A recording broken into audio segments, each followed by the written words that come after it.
Roger's in Barmouth. Roger, what can you tell us? Oh, good morning, James. Hello. Just a short one. I was conned. I think a lot of us were conned by one thing. That was a big red bus 3 years ago, going round every town, every city, with 39 billion plastered on the side. And then you get Nigel Farage... 350 million. 39 billion is what we're going to have to pay to keep our that was it, commitments. Well, whatever it was. Go on. And they'd get off the bus and say, this is going into the National Health every week. Yes. You know, we're going to be... And a lot of people were took in by that. That's what I think.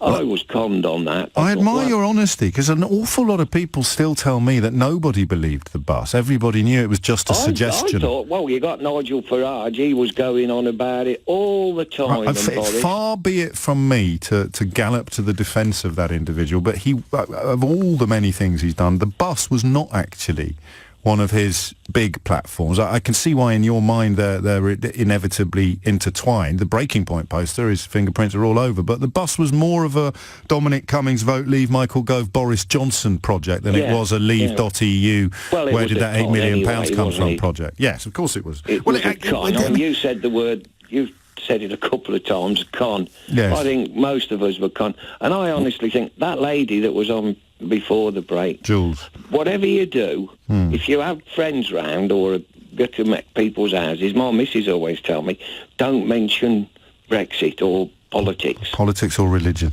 Well, Roger, they used to say. And Brexit now. Well, it's all right for you. What do you think happens to me when I'm out socially? It's literally all anybody wants to talk to me about. People cross the room to come and ask me what I think's going to happen next, or to say thank you for being so sane, or to...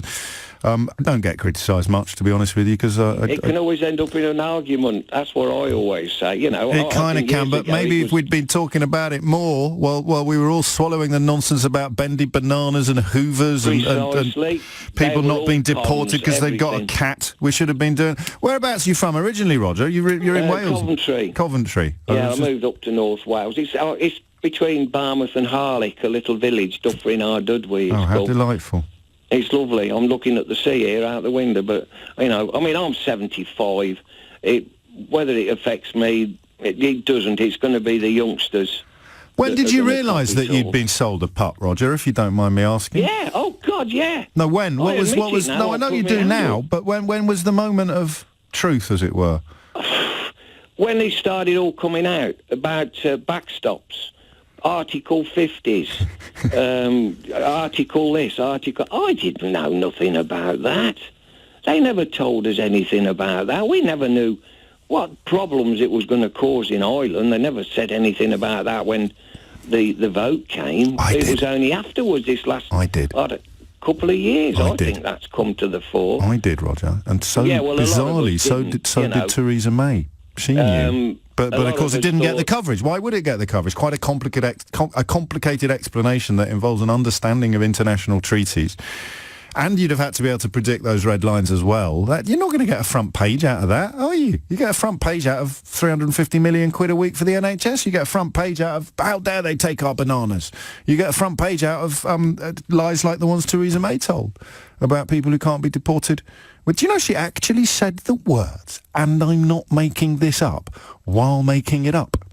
Actually, I suppose theoretically we have to defend Theresa May. But Roger, thank you, mate. You take care.